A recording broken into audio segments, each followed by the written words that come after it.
aí galera, tudo bom? Hoje é dia 8 de março, Dia Internacional da Mulher. E também é terça-feira de carnaval, último dia de carnaval. Então nós temos que aproveitar bem, porque hoje é a última noite, né? E amanhã é quarta de cinzas. Então eu tô aqui agora com a minha amiga Aline, né? Aqui nesse mesmo apartamento em Camboriú. Tudo bom, Aline? Tudo. O que você tá achando desse carnaval de 2011, hein? Tô achando incrível. Incrível? Uhum. Que você viu alguma coisa diferente aqui em Camboriú? Alguma coisa assim que você gostou ou não? Ah, gostei desse barzinho do shopping. Hum. Ah, eu acho que é isso. Ah, e também hoje à tarde apareceu um bloco lá de uns caras vestidos de mulher lá. O que você achou?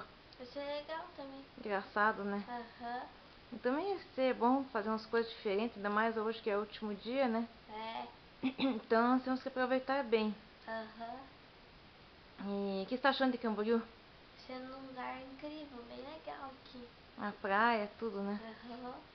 Ainda mais que você assistiu Justin Bieber, o filme, né? Que é Aham. sensacional, né? Never say never. Ah, eu adorei também.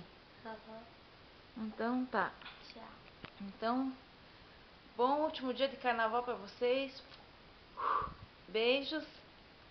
E fui, hein? Até lá.